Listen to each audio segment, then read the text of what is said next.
l'imam Ratib de la Grande Mosquée de Dakar, saluer le Grand Serigne de Dakar, saluer l'ensemble des fidèles qui sont venus accomplir la rituelle prière de l'Aïd el-Fitr du Korité gi. Rendre grâce à Dieu d'abord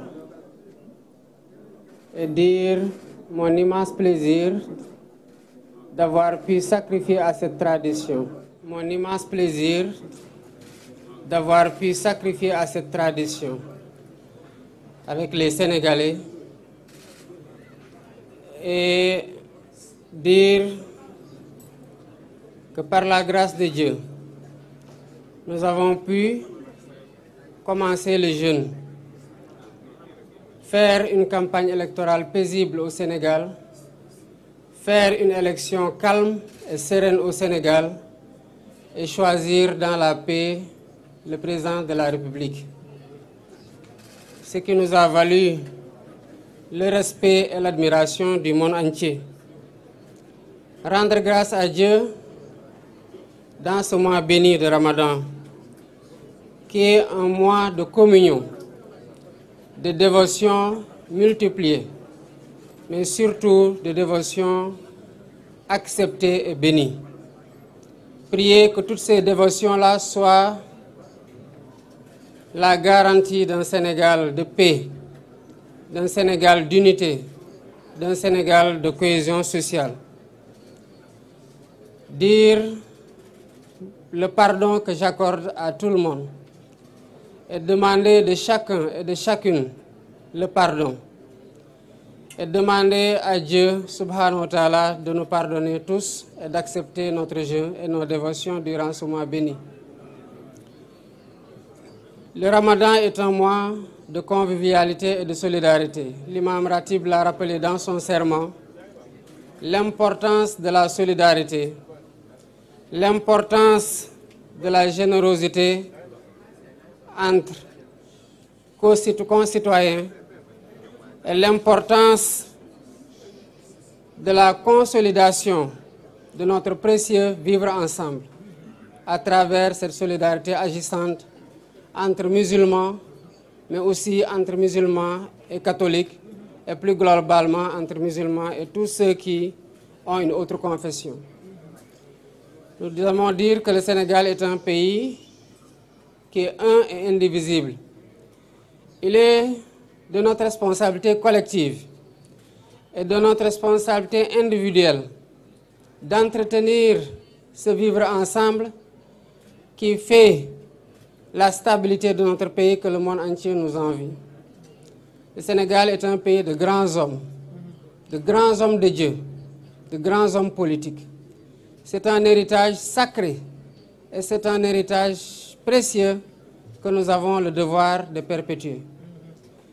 Je voudrais, avant de terminer, rendre un hommage appuyé à tous ceux qui nous valent la satisfaction des titres que nos enfants remportent à l'échelle internationale dans les concours de récital du Coran. Je veux citer tous les maîtres coraniques, quelles que soient les conditions dans lesquelles ils enseignent le Coran. Je veux citer tous ces imams ratib, mais je veux surtout citer les grands hommes de Dieu, à savoir les khalifes généraux. Quelle que soit la confrérie, il reste qu'ils sont tous khalifes dans la confrérie musulmane et plus globalement dans la religion en voulant intégrer le clergé. Je voudrais saluer et rendre grâce à Dieu de leurs prières bénies qui sont le socle, le pilier fondamental qui tient ce pays-là et qui nous permet, quelles que soient les péripéties, quelles que soient les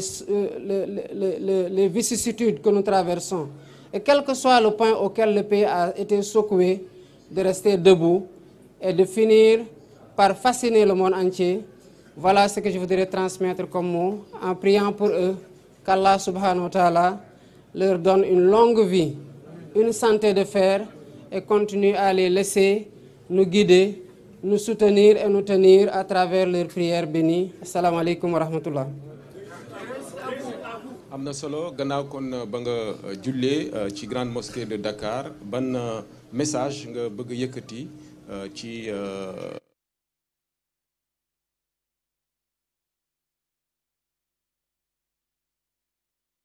message bi rek bëggoon nuyu imam ratib bu grande mosquée bu Dakar di nuyu tamit grand sérigne bu Dakar di nuyu ñëpp ñi nga xamante ne ay góor wala jigéen ñëw nañu jullisee fii ci grande mosquée. bu ma nuyoo imam grande mosquée de Dakar rek mel na ni nuyu naa imam yëpp ak fu ñu mënti nekk nuyu naa kilifa diine yëpp ak fu ñu mënti nekk. mel na ni tamit bu ma nuyoo sénégalais yi ak sénégalaises yi fi ñëw julli si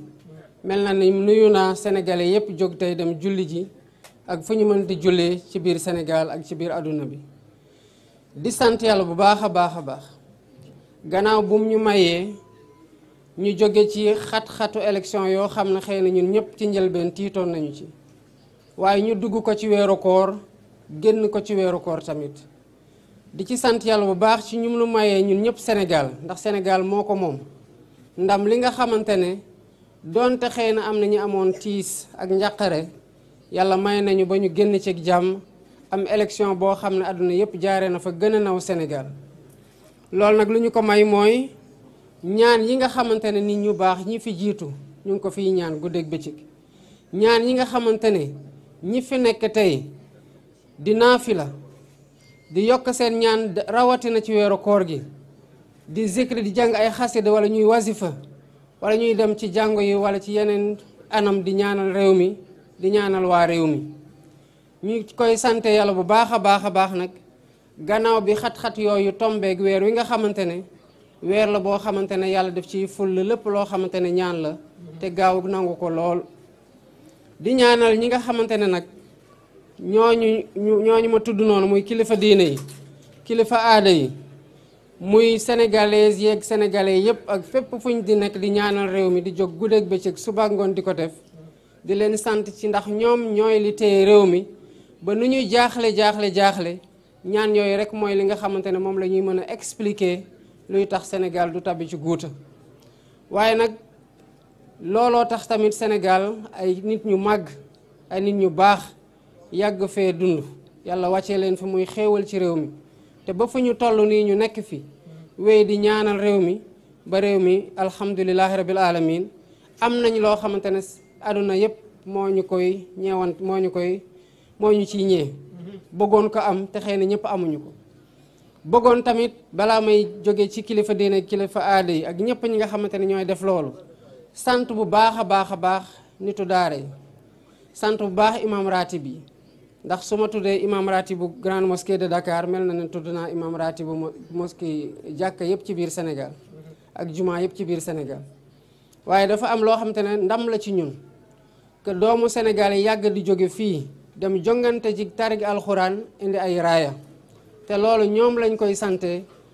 quel que soit nag jafe-jafe yi nga xamante ne ñu ngi koy am ci bu ñu dee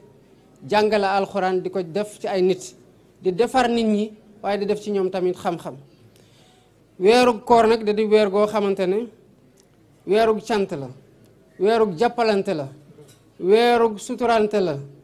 te sénégalais yàgg nañ ci jàppalante yàgg nañ ci suturalante te jàppalante googu la imam doon wax sànq ci xutbaam ne mooy li nga xamante ne moom la diine woote te xëy na sax moo tax diine bokk na li tax diine jóg ndax jàppalante boobu mooy tax ku am jafe-jafe doo ko yëgee ni noo ko war a yëgee ndax xam nga ne am na koo xamante ne mën nga weeru ci moom ba mu sedd ci yow wala mu oyof ci yow di ñaanal Sénégal di ñaan Sénégalais yi tamit ñu ñaanal Sénégal continuer di ñaanal Sénégal ndax fii la ñu am amuñu feneen bu méttee fii la bu neexee fii la lu ñuy sàkk muy suñu njaboot fii lañ koy sàkki niñ ko jàppee nag ay nit teg ko ci suñu loxo ci jàmm noonu la ñu war a jëlee tamit te waxuma président de la République waaye sénégalais yi fiy dund yëpp dañoo war a sénégalais yi ñiy ñëw ëllëg ñu liggéey lu tax bu ñu ñëwee ñu xam ne Sénégal gi